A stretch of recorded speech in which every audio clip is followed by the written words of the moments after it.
Greetings one and all. Finally, Super Wednesdays. It's been a while since we've done a shiur class on Wednesday. We are on the 13th day of the month of Kislev 5782 from the Holy Land, the Holy Apple, Tapuach, the Holy Hilltop, Tal Binyamin. Besides for this class, of course, as always being for the sake of heaven, to improve ourselves even one small step, one big step for mankind. This evening begins the 6th memorial of my brother Moshe Richter, one of these special, they call them special people, special kids. He was born handicapped, mentally handicapped, and he merited to come and move to Israel, and merited to be buried also in the land of Israel. So this should be in his merit also. Today's special class was Rabbi Kahane, the last light of Chanukah. Okay, put on some seatbelts, we're going to need it.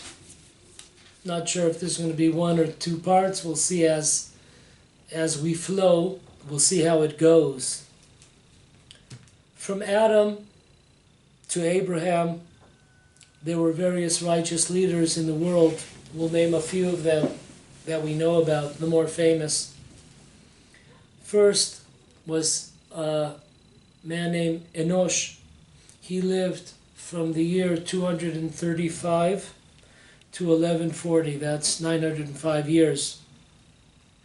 During his life, we don't know exactly when, it's a lot of years, but some stage during his life, we are told in Tanchuma, the portion of Noach, and the 18th paragraph, we are told that a third of the world was destroyed by a flood in the times of Enosh, due to the fact that idol worshipping began.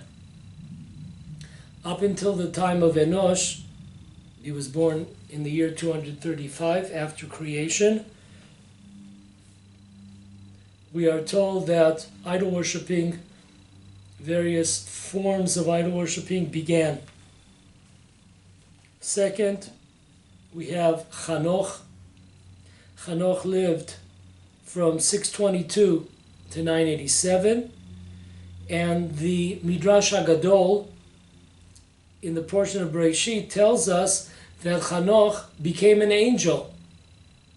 He was such a high level that there was really nothing left for him to do in this world, so he joined, kind of like jumped teams. He jumped to the angels, not to be confused with the Los Angeles Angels. Third was Metushelach, also a righteous person. He lived 687 to 1656. He was, of course, the oldest oldest person to ever live. He lived 969 years. Fourth, the righteous Noah. He lived from 1056 to 2006. Fifth, was Shem, Noah's righteous son. He lived from 1558 to 2158. Sixth was Ever. He was the great-grandson of Shem.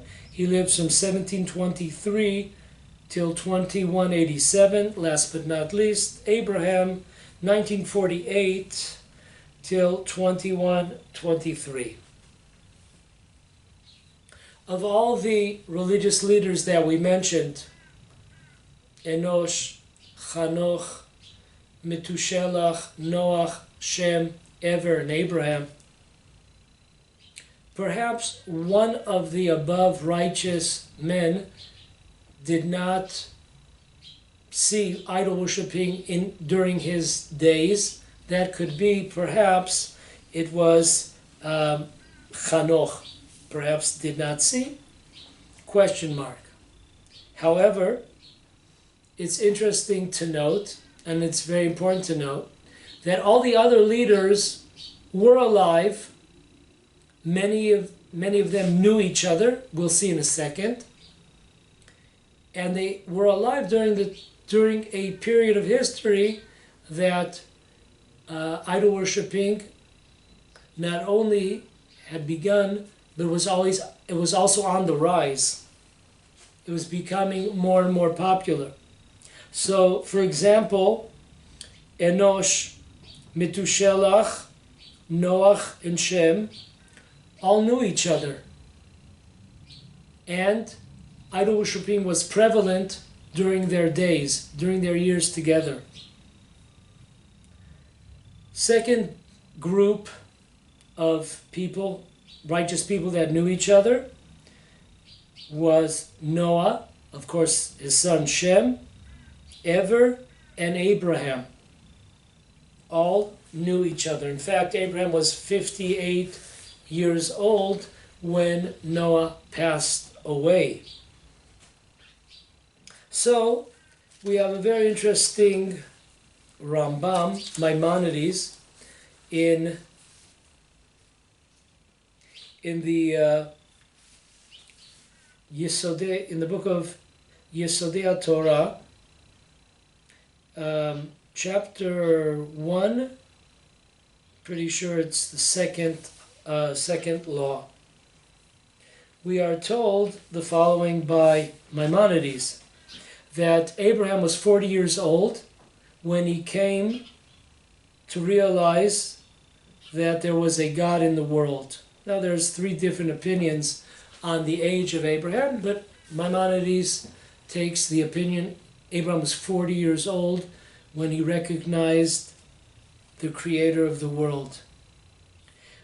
Once he realized there was a God, he began to question the population, the people of his city, a place called Ur-Kasdim. And he began to debate various leaders there. Who was responsible for creation? Was it idol worshiping or was it God? And he began to chastise the people that the only being that was worthy of being worshipped was God and no other mediator. And then, not only that, Maimonides tells us that Abraham told all of his generation that any other forms of anything besides God, any idol worshiping, not only is forbidden to pray or to believe in or to bow down, it should be broken and destroyed, the idol worshiping. Abraham was good to his word. Not only did he rebuke his nation and tell them that idol worshiping should be destroyed, he himself, Maimonides tells us, broke many idols in the city of Ur-Kasdim. That's what Maimonides tells us. Now, we have the Ra'avad. Ra'avad was Rabbi Abraham, the son of David. He passed away in the year 1203. So we're talking about of course, a Rishon. He passed away and lived in the city of Hebron. He's also sometimes coined the third Ra'avad, So, a person that studies Torah, studies Maimonides, you should realize, we should notice that occasionally on the side of the page of Maimonides there is a dispute. The Ra'avad, Rabbi Abraham, the son of David, comes by and to dispute a certain point that Maimonides might have brought up. In this law that we brought down from the foundations of the Torah, there is no exception here. He brings down that I don't understand how could this be what Maimonides was saying. We know, as we said a couple of minutes ago, that when Abraham was alive, there were other righteous people also alive. Noah, Shem, Ever, during the times of Abraham. So why do we see and hear that the only righteous person amongst the righteous that rebuked their generation was Abraham? Where were all the other righteous people? Why were they silent? So he says the following. According to the opinion of the Ra'avad, it could very well be that they did rebuke their generation. However, there was never an opportunity for them to break idols because of the fact that the idols were hidden from these righteous people. That is the take of the Ra'avad. That it must be, if they are righteous, Shem and Ever, if they are righteous people, as we know they are, they had academies of the learning of Torah. In fact, Jacob, in last week's portion, for 14 years, he hid in one of the Talmudic academies of Ever. Shem was already passed away, according to the tractate of Megillah. By the time Jacob comes to the yeshiva of Shem and Ever, Shem is no longer alive. Only Ever is still kicking. So he says that it must be that both Shem and Ever rebuked their generation. However, why don't we see, like Abraham, that went out and was caught and almost gave up his life? He was thrown into an inferno because he believed in God, and they caught him because he was breaking the idols of his city. So that's the reason why we don't see similar confrontations with Shem ve'Ever, is because people were embarrassed, or people were afraid, and they would hide their idol worshipping from these righteous people.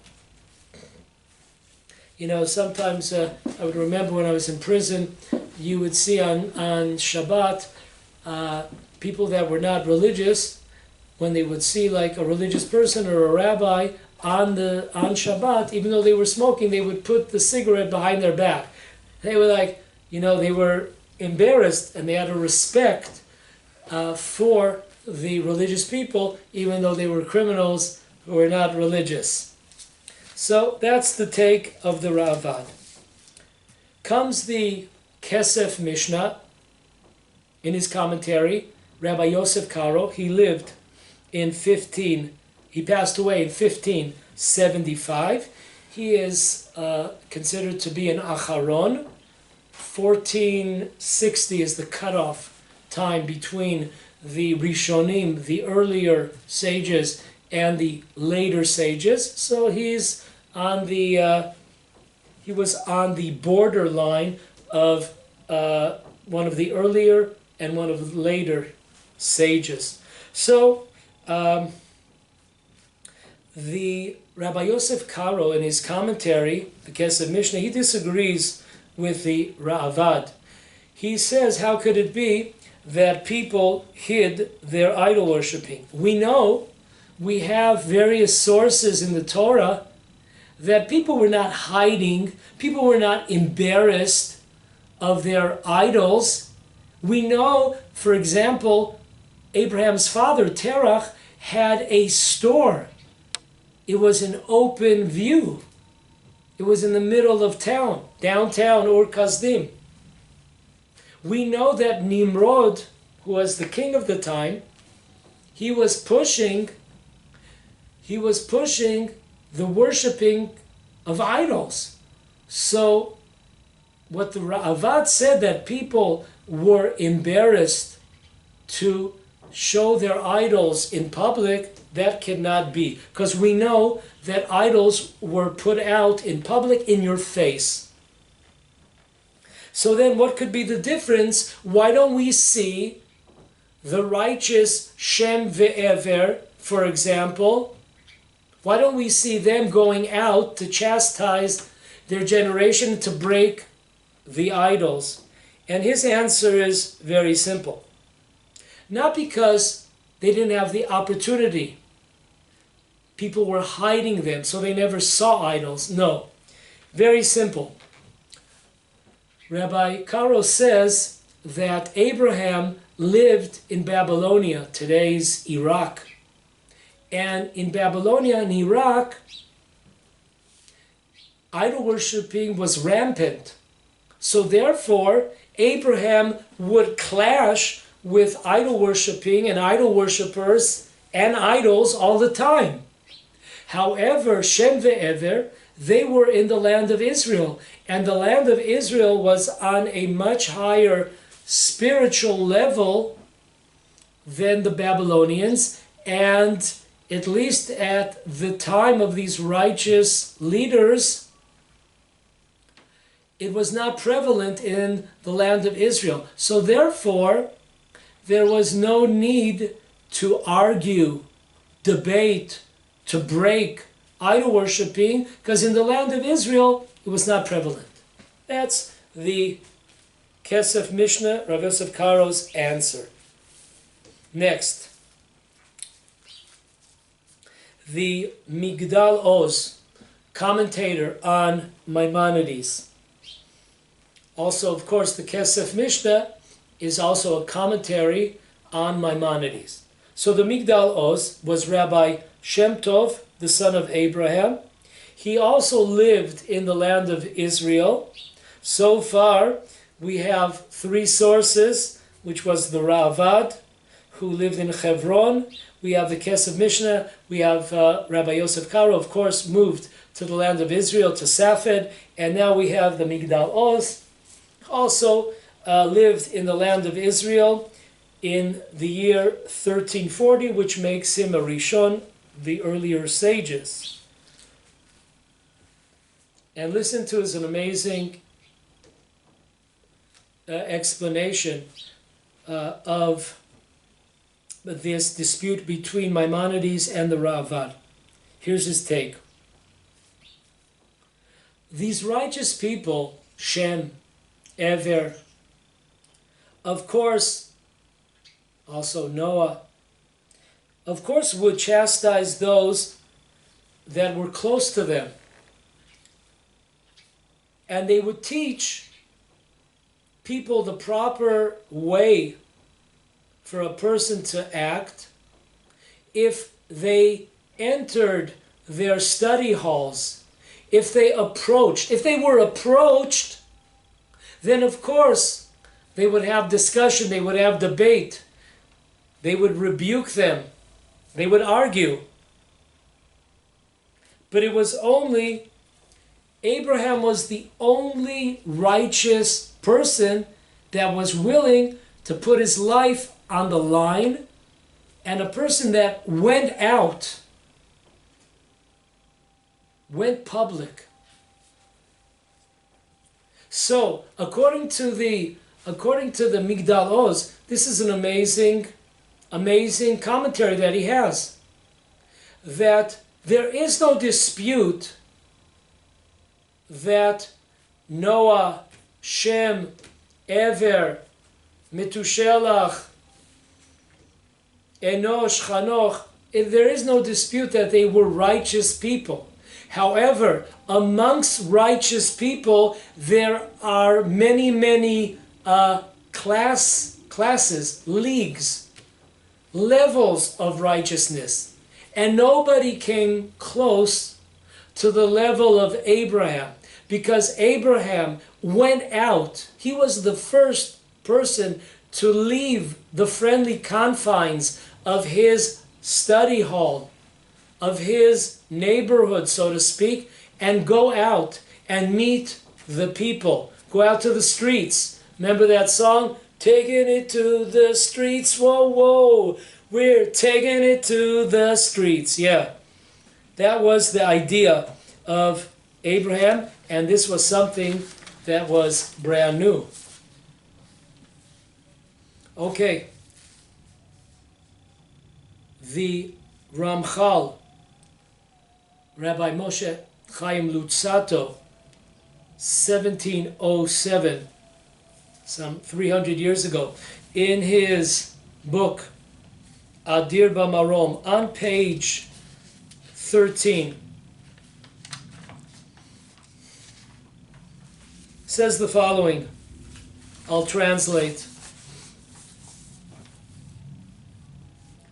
From the days of Noah to the days of Abraham, of course, there were righteous people. For example, Shem, Ever, their religious court,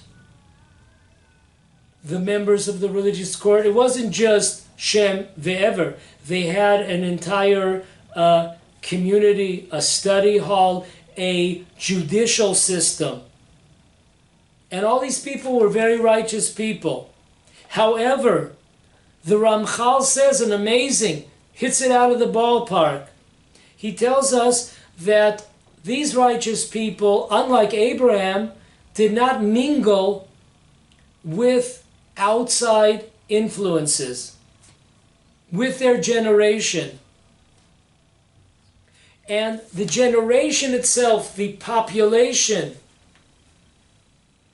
the public in general, did not receive any benefit from the fact that there were these righteous people in their midst, because they stayed within their 4 cubit meters and did not go out to engage the public and try to influence the masses.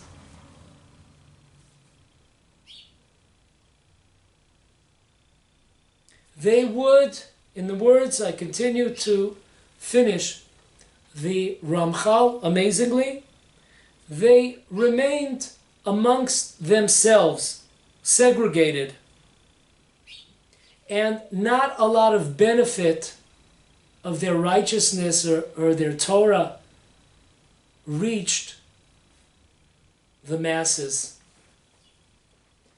So we see very clearly that we thought a righteous person, if you're righteous, then you're righteous, and there is no differences between righteous people. We're seeing something very, very different, that within the league of righteous people, men and women, we see that there are many levels of righteousness, and no one came close to Abraham, who was the first to step out of their 4 cubic meters and go out and meet the public and debate and have a discourse with the masses and influence them in many ways. We know that Abraham had a service that anybody at any time could come to his home,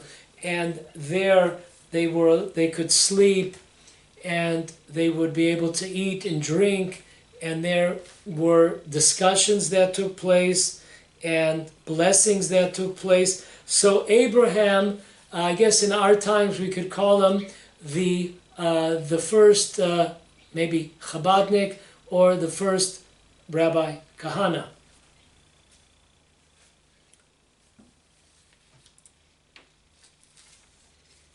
Okay, going further. The Avot de Rabbi Natan. The Avot de Rabbi Natan in chapter 7, paragraph 1, writes the following. It says, this is really an amazing point. Job, Eov, I think Job maybe is the correct pronunciation. Eov, as we know, was afflicted by God with tremendous suffering and pain. Lost his family, lost his money, lost his livestock. And when this was taking place, Eov turned to God and began to complain. I don't understand. I'm just like Abraham. This never happened to Abraham. This affliction, this suffering, the tragedies that I'm having to deal with, this never took place with Abraham. And Abraham and myself are very similar. We both have our houses with 4 entrances, east, west, south, north. There was a way, it was open to the public. It was open to the public. So why am I being afflicted and Abraham not? We were both tremendous, we brought in tremendous amounts of people and we took care of them and we spoke with them. So listen to the difference. This is Avot Rabbi Natan. Avot Rabbi Natan could be found at the end of the tractate of Avodah Zarah. There are very small tractates at the end of the Avodah Zarah, idol worshipping. So here's what he said.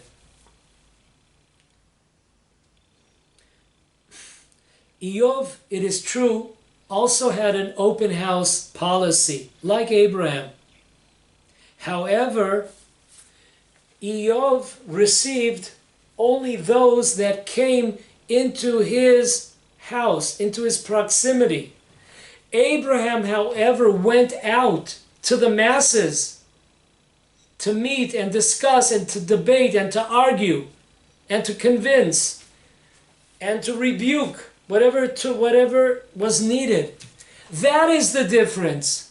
Eov, yes, your house was open, but it was only open for people that knew you, for people that came to you. You allowed them in, but you never made a concentrated effort to go out to the masses and try to bring them into your midst and influence them and also serve them, give them food, place to sleep. Only those that came into your house you took care of, but you didn't go out actively looking. That is the big difference. Once again, we see a tremendous characteristic trait of the righteousness of Abraham, which stood tall, totally above and beyond all of the other righteous people. Of course, in Abraham's generation and in later generations. And this is just another example. We're seeing a very clear arrow being pointed here, that there were many righteous people, but they were righteous on their own home court. If you came to them, if you walked into their neighborhood, if you walked into their study halls, they would accept you. They would take care of you. They would be social with you. But it was only those that came with questions. They never made a concentrated effort to go out and influence the masses. That is the big difference. Next, the Merkevet Mishnah was Rabbi Aaron, son of Moshe Alfandri. He was the rabbi of Hebron in the year 1774.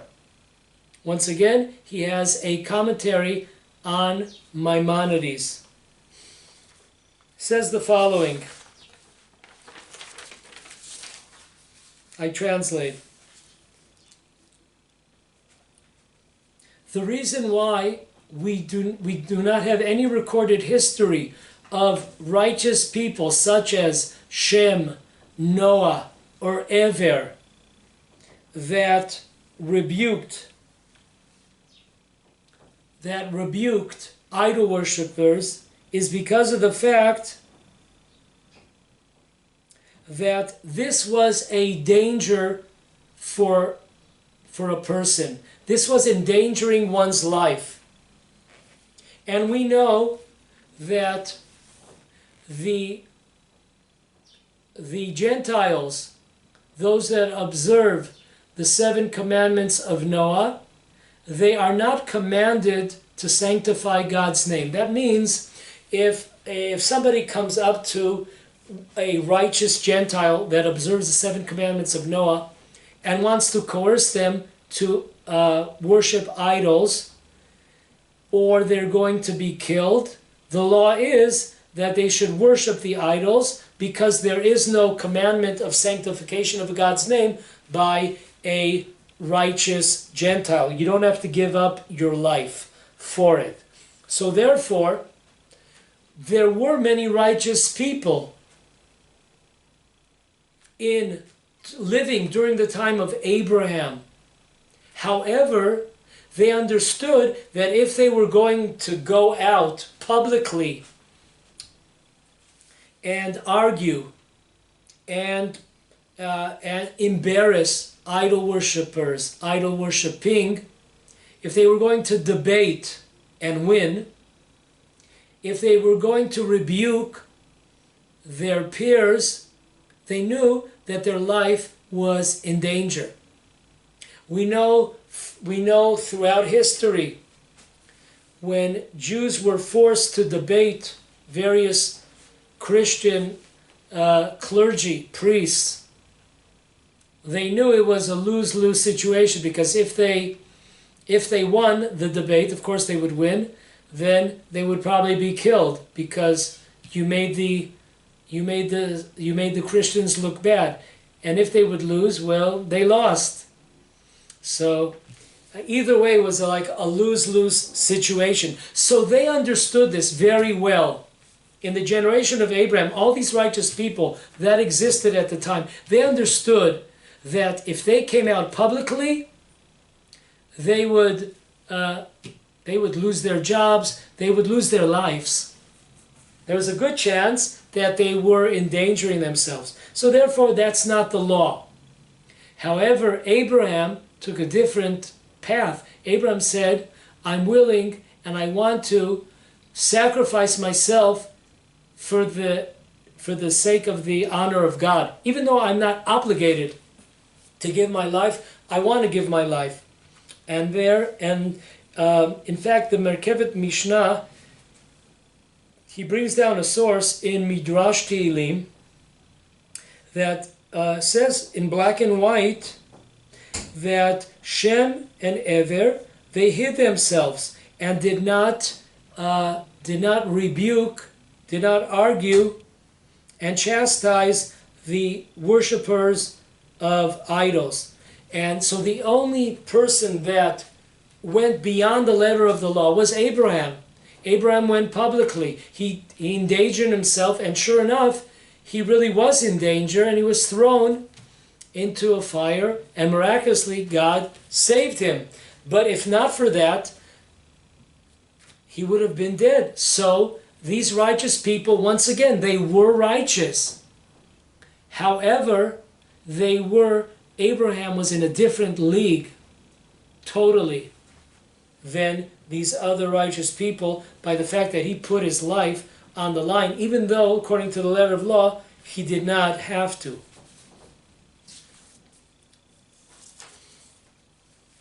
Now, this is amazing. Nachmanides, the Ramban. Ramban died in the year 1270. On his commentary on the book of Exodus, chapter 20, verse 6. Nachmanides, Ramban writes that only Abraham was called a lover of God. Many righteous people that existed were called various lofty titles. However, lover was given only to Abraham. For example, in Isaiah chapter 41:8, Abraham is called my lover, the lover of God. So the Ramban wants to know, when does the Torah use the term lover? It's not thrown around, it's not thrown around lightly. It's used very scarcely throughout the Tanakh. So the Ramban says, I'm going to give you a principle. When you see the word lover of God, that means that a person is willing to give up their life and sacrifice themselves for the sake of God's honor. Whereas, this is once again the Ramban, other righteous people that are not willing to put themselves in danger, to sacrifice themselves, they are called the guardians of the commandments, but not the lovers. Now, there's an amazing mechilta on this portion. It's Yitro, once again, chapter 20, verse 6. It says there that who the mechilta, these are the words of our sages, asks, who's considered to be a lover of God? And the answer the mechilta gives us is that those Jews that live in the land of Israel, they are considered to be lovers of Hashem, just like Abraham. Why is that? Because they were willing to give their lives for positive commandments such as circumcision, such as on Sukkot, the Feast of the Booths, or the Tabernacles, the 4 species, or eating matzah. Now this is very interesting. Once again, the Jews of the land of Israel put their lives on the line when they were willing to go against various decrees to eat matzah on Passover, or to take the 4 species on Sukkot, or to circumcise their children. Now all of these are positive commandments, and the letter of the law is that a Jew, if he's being coerced to transgress a positive commandment, the law is that to transgress it and run away, live another day. That is the law. So that is the law. However, the people of the land of Israel were known that they wanted to put themselves in danger in order to observe God's commandments. They were willing to sacrifice their lives, even though they knew, according to the law, they did not have to. But out of their love, to prove their love to Hashem, they were willing to die for positive commandments, though that is not the law. And once again, in order to be called a lover of God, you have to be willing to sacrifice your life. And that's why Abraham was called the lover. Abraham lived amongst other righteous people in his generation, as we've mentioned.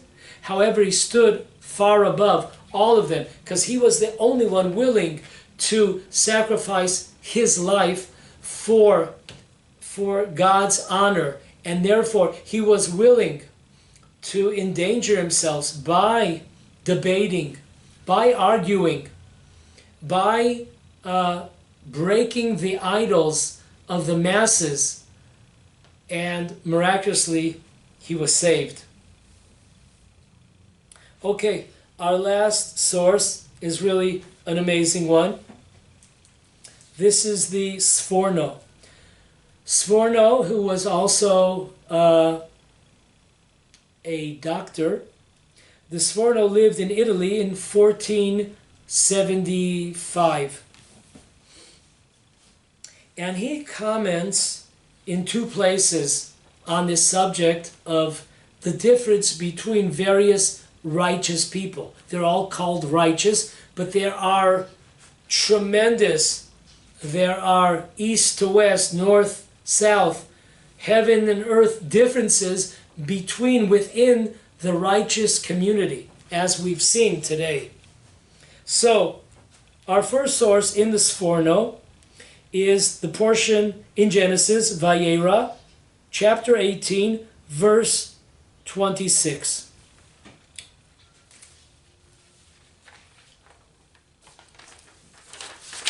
Let me summarize the Sforno.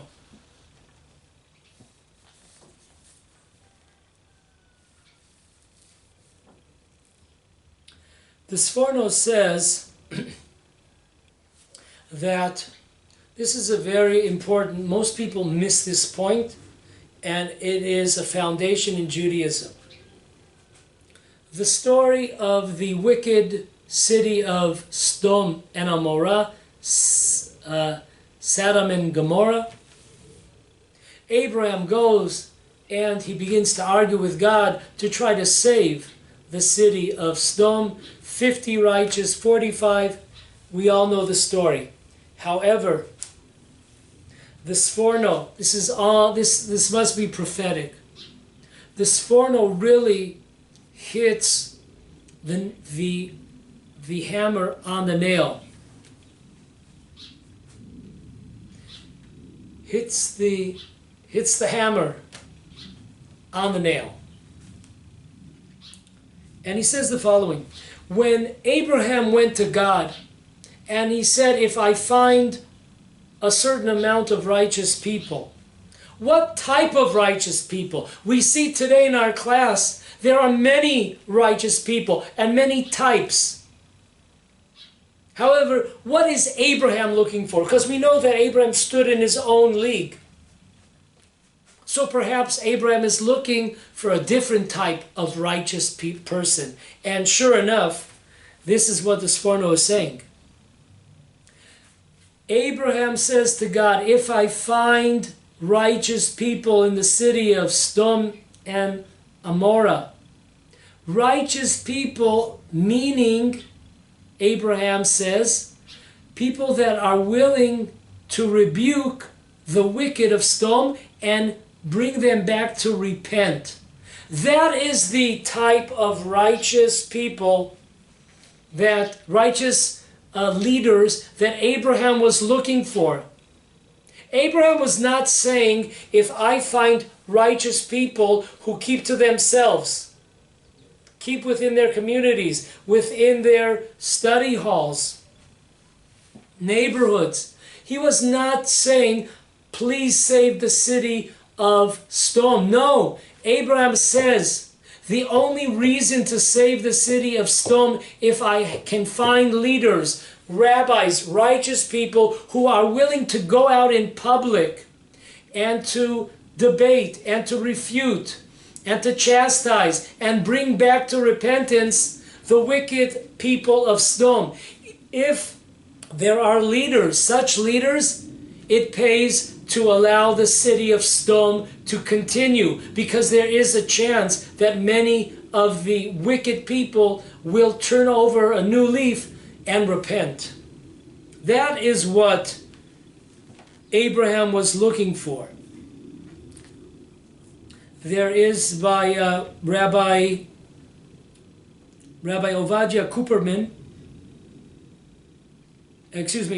Yehudah Cooperman, on his, he has a commentary on the commentary of the Sforno, and he says, in beautiful language, Rabbi Cooperman says that we must be precise with the words of the verses here.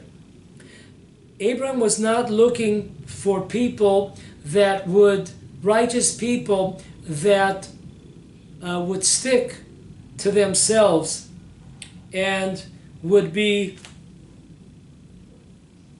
segregated from the population. He was looking for activists, people that would go out and confront the people of Sdom.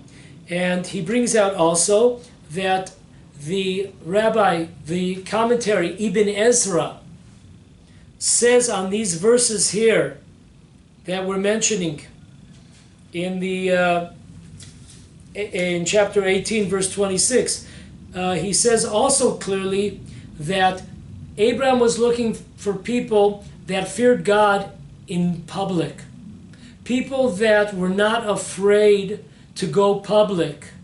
There are many righteous people. You've never really heard of them. They stick there in their own homes. They're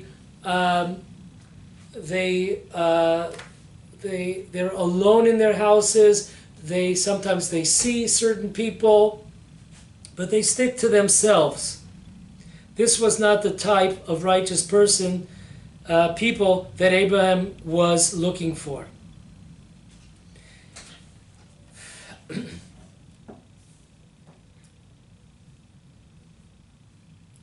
Okay, so that is the first place. In another place, the Sforno,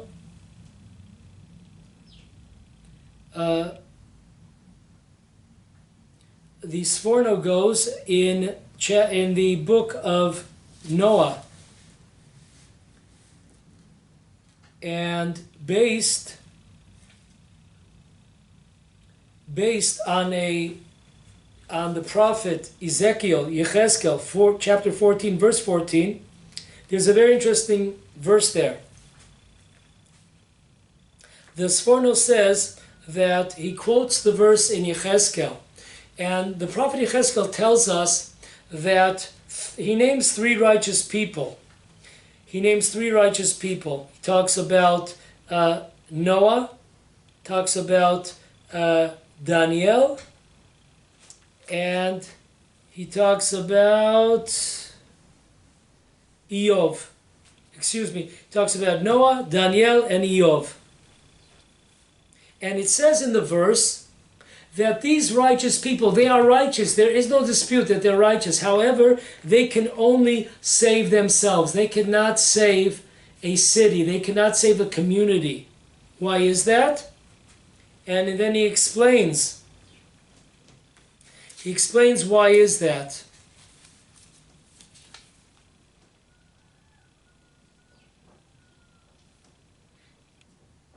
It says that they did not influence others. Noah taught that people should follow humanistic laws that will benefit society, rather than the obligatory 7 commandments of Noah by God.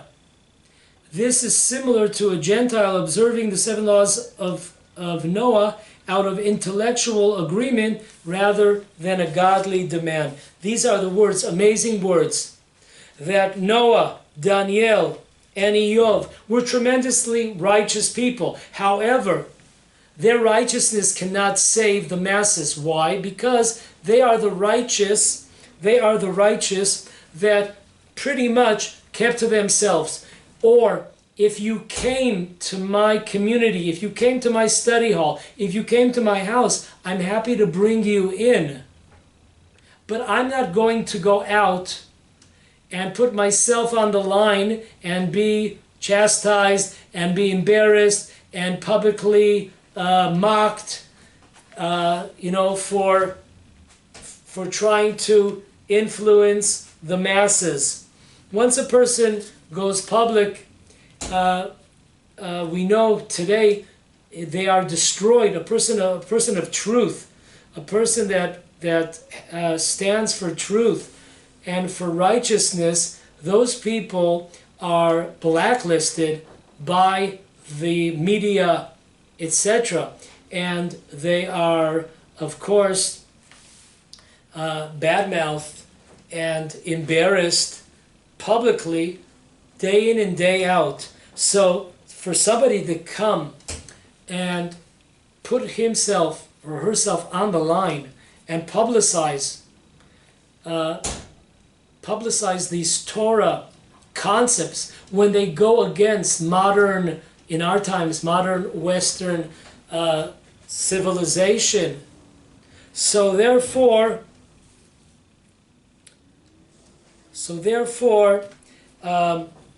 these people cannot save communities, because the only righteous people that could save a community are those that are willing to go out to the public and are willing to debate and willing to put themselves on their line, their names on their line, their family. Perhaps they'll lose their jobs because of the fact that they're standing up for things that are not politically correct. But that's what they do anyways.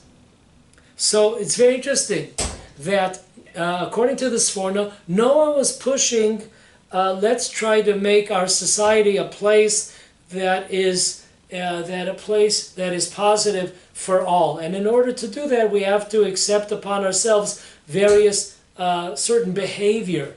But nothing was coming from Noah that we have to do the 7 commandments of Noah. I'm Noah. We have to do because God commanded. It was something more humanistic. It was more human rights. It was more a social, how we could get together socially and not eat each other up for breakfast and dinner. So those righteous people such as Noah, Iyov, Job, and Daniel, those people were only the prophet Ezekiel tells us that they were able to only save themselves. Folks, very clear, we had the merit in our generation perhaps to see the last light of Chanukah. A tremendous, not only a Torah scholar, there are many Torah scholars, as we see there were many righteous people in the time of Abraham, but what Abraham stood on his own pedestal amongst all other righteous people. Same thing with Rabbi Kahane. There are many righteous people. There is no dispute that during Rabbi Kahane's lifetime there were many religious, righteous, tremendous righteous people. However, Rabbi Kahane really stuck out in his going from not only community to community, city to city, but also from country to country, all over the world, engaging, debating, bringing back thousands and thousands of Jews to Torah, to Judaism. He paid a dear price. His family paid his price in his life. He was murdered for his unpopular Torah stance. So we all pray that during this time of Chanukah, and we're right on the heels, right on the cusp of Chanukah, and this is a tremendous time for miracles. But we really need a miracle, because the like of Rabbi Kahane, the one that goes out and the fighter and the activist and getting arrested for his love of Jews, this made him, this put him in his own league. And we have to pray that Rabbi Kahane is not the last light of Chanukah. Till next week.